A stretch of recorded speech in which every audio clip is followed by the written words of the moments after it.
салом ба ҳама, хуш омадед ба канали мо ки дар он мо ҳама чизҳои ҷолиб ва актуалиро аз ҷони футбол муҳокима мекунем. Мавзӯи имрӯза Лигаи Чемпионҳо ва бовар кунед ки дар ин ҷо бисёр чизҳо ҳастанд ки бояд баррасӣ шаванд. Лигаи Чемпионҳо ҳамеша майдони рақобатҳои ҳаяҷонбахш ва гардишҳои ғайричашмдош буд. Дар ин мавсим мо аллакай шоҳиди якчанд натиҷаҳои сенсатсионӣ шудем. Дастаҳои англисӣ боз қувват ва эътимоди худро нишон медиҳанд. Астон Вилла ва Ливерпул ҷадвалро роҳбарӣ мекунанд ва дар се бозии аввал ба рақибони худ ҳеҷ гуна имконият надоданд. Бозии онҳо илҳомбахш ва шавқовар аст ва чунин ба назар мерасад ки онҳо омодаанд то охири мавсим барои унвон мубориза баранд. Аммо барои дигар грандҳои футбол на ҳамаи чиз ин қадар ҳамвор аст. Барселона ва Реал Мадрид ҳанӯз ба шакли маъмулии худ надаромаданд ва мавқеи онҳо дар ҷадвал саволҳоро дар байни мухлисон ба вуҷуд меорад. Ва Бавария ки ҳамеша яке аз фаворитҳои мусобиқа ҳисоб мешуд, ғайричашмдош дар ҷои 23 қарор дорад. Ин ҳайратовар аст ва водор мекунад ки дар бораи он фикр кунем ки ба даста чӣ гуна тағйиротҳо лозиманд то ба қулла баргарданд. Албатта ин танҳо оғози мавсим аст ва ҳамаи чиз ҳанӯз метавонад тағйир ёбад. Мо пеши худ боз бисёр бозиҳо дорем ки ваъда медиҳанд ки камтар ҳаяҷонбахш нахоҳанд буд. Агар шумо хоҳед ки ҳама ин рӯйдодҳоро пайгирӣ кунед, бозиҳоро таҳлил кунед ва онҳоро бо мо муҳокима кунед, ҳатман ба канали телеграми мо обуна шавед. Дар он ҷо мо ахбори навтаринро нашр мекунем, маълумоти дохилиро тақсим мекунем ва муҳокимаҳои зиндаи бозиҳоро мегузаронем. Ссилкаи телеграм канал дар описании ин видео. Акнун дар ягон ҷо ба ҳазур шинед, мо бошем сар мекунем. дӯстон, мисли ҳарвақта пас аз Лигаи Чемпионҳо Лигаи Аврупо мегузарад ва шумо метавонед ҳамаи рақобатҳоро бо сарпарасти видеои мо ширкати 1x ҷолибтар гардонед. Ин ширкат чандин сари сол мешавад ки кору фаъолият дорад ва беҳтарин шароитҳоро фароҳам меорад. Танҳо дар мо ва танҳо барои шумо мо промо тайёр кардем бо номи AMG 0777 ки шумо метавонед дар вақти регистратсия кардан дар аввалин пардохти худ то ҳаҷми 8000 сомонӣ бонус ба даст доред. Ссилкаи зарурӣ дар комментарияи ин видео. Дар ҷони футбол ғалабаҳо баъзан аҳамияти махсус пайдо мекунанд ва аз доираи натиҷаҳои оддӣ берун мераванд. Бозӣ байни Барселона ва Бавария дар даври сеюми Лигаи Чемпионҳо маҳз чунин рӯйдод гардид. Каталониё бо ҳисоби 4-1 пирӯзӣ бо эътимод ба даст оварданд ва сатҳи баланди маҳорати худро нишон доданд. Аз дақиқаҳои аввали бозӣ дар майдон соҳибони хона ҳукмронӣ мекард. Ҳанӯз дар дақиқаи аввал Рафиня Диаз нимҳиматгари Барселона ҳисобро кушод ва ба бозӣ оҳанг дод. Сарфи назар аз бекор шудани голи Харри Кейн дар дақиқаи даҳум Бавария таслим нашуд ва ба зудӣ Кейн тавонист ҳисобро баробар кунад. Аммо ин танҳо муваффақияти муваққатӣ барои меҳмонон буд. Дар дақиқаи 36 Роберт Левандовски бозингари собиқи клуби Мюнхени каталониҳоро боз ба пеш баровард ва аз паси олиҷаноби Фермин Лопес истифода кард. Нимаи дуюми бозӣ низ зери назорати Барселона гузашт. Рафиня ки аз голи аввали худ илҳом гирифта буд, идома дод ва хетрик кард. Дар дақиқаи 45 ва 56 гол зад. Хусусан бояд ба ёд овард ки Ламин Ямал дар голи сеюми Рафиня кӯмак кард. Ин ғалаба чорумин ғалабаи бузурги пайдарпай барои дастаи Ханси Флик гардид. Пештар каталониёи Янг Бойс, Алавес ва Севильяро шикаст дода устуворӣ ва натиҷабахшии баландро нишон доданд.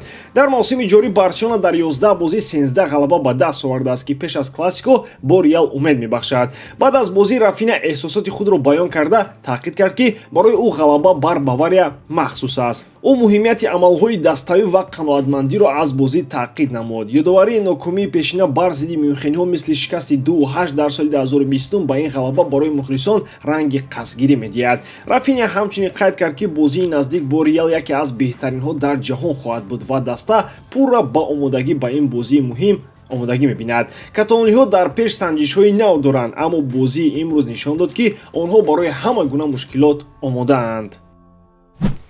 Эрлинг Холланд ба фатҳи ҷаҳони футбол бо дастовардҳои бениҳояти худ идома медиҳад ва бозии ӯ бар зидди Спартаи Прага тасдиқи навбатии истеъдоди фавқулодаи ӯ гардид. Дар даври сеюми Лигаи Чемпионҳо ҳамлагари норвегии Манчестер Сити боз дар маркази диққат қарор гирифт ва дубл ба даст оварда ба дастаи худ дар ғалабаи бо ҳисоби 5-0 кӯмак кард. Голи аввалини Холланд як асари санъат гардид. Тамошобинон дар варзишгоҳ ва миллионҳо тамошобинон дар телевизион аз зарбаи мураккаби ӯ бо пошна дар ҷаҳиш ҳайрон шуданд. ин лаҳза на танҳо омодагии ҷисмонии бозингар, балки ҳисси бениҳоят хуби тӯб ва фаҳмиши бозиро таъқид мекунад. Пеп Гвардиола, сармураббии Манчестер Сити, натавонист ҳайратангезии худро пинҳон кунад. ман намефаҳмам ки ӯ чӣ тавр гол зад. барои як шахси оддӣ ман мегуфтам ки ин ғайриоддӣ аст. голи аҷоиб. голи дуюм ки Холланд дар дақиқаи 68 зад, идомаи мантиқии ҳукмронии ӯ дар майдон шуд. ин дубл омори голии ӯро дар мавсим то 13 гол дар 12 бозӣ афзоиш дод, ки ҳатто барои бозингари дараҷаи ӯ натиҷаи таъсирбахш аст. Холланд самаронокии истисноии худро дар ҳамла нишон медиҳад ва шумораи камтарин ламсҳоро ба шумораи максималии голҳо табдил медиҳад. ғалаба бар Спарта на танҳо мавқеи Манчестер Ситиро дар Лигаи Чемпионҳо мустаҳкам кард, балки силсилаи мағлубнашавии онҳоро дар мавсим идома дод. дар айни замон дастаи Пеп Гвардиола дар 13 бозӣ ягон мағлубият надидааст, 9 ғалаба ба даст оварда 4 маротиба мусовӣ кардааст. дар пешвохӯрӣ бо Саутгемптон дар доираи даври 9-уми Премер-лигаи Англия аст ва мухлисон бо шавқ интизори корнамоии нави Эрлинг Холланд мебошанд. ин мавсим барои ҳаводорони Манчестер Сити ва худи Холланд, ки бо ҳар бозӣ исбот мекунанд ки иқтидори ӯ бемаҳдуд аст, фаромӯшнашаванда хоҳад буд. ҷаҳони футбол бо нафасгири ӯро пайгирӣ мекунад ва интизори шоҳкориҳо ва рекордҳои нав мебошад. дар ҷони футбол лаҳзаҳои кам рух медиҳанд ки бозингарро бо легендаҳои бузурги гузашта муқоиса мекунанд, аммо вақте ки ин иттифоқ меафтад, таваҷҷӯҳ ба чунин бозингар ба таври назаррас меафзояд.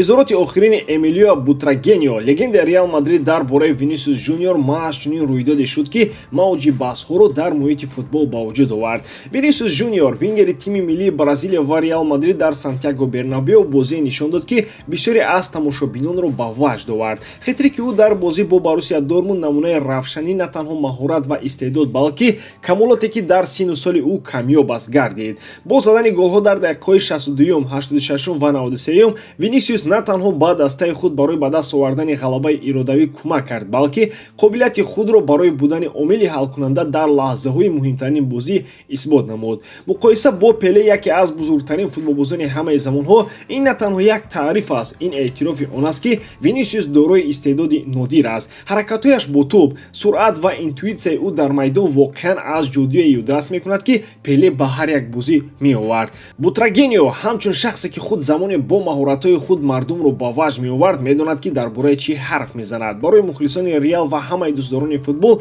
бозии Винисиус воқеан як ид шуд. қобилияти ӯ барои задани голҳои муҳим ва илҳом бахшидани даста дар вазъиятҳои душвор эҳтиром ва умед ба идомаи ин карьераи аҷибро бедор мекунад. Винисиус Жуниор ин ояндаи футбол аст ва муқоисаи ӯ бо Пеле нишонаи он аст, ки вай ба самти дуруст ҳаракат мекунад ва анъанаҳои бузурги бозингарони бразилиягиро идома медиҳад. ин бозӣ бар зидди Боруссия боз як далели он шуд, ки Винисиус метавонад на танҳо легендаи Реал, балки футболи ҷаҳонӣ гардад ва шояд пас аз солҳо номи ӯро бо ҳамон эҳтиром ва ҳаяҷоне ба забон оранд, ки имрӯз номи Пелеро ба забон меоранд. ба ҳамин тамом, бори дарам ки эҷодкории ман ба шумо писанд меояд. лайк, комментария ва дар канал обунашдаро аз ёд набароред. бо шумо бисёр вақта Муҳаммад Гайруф. хай бародарон, дар паноҳи Аллоҳ.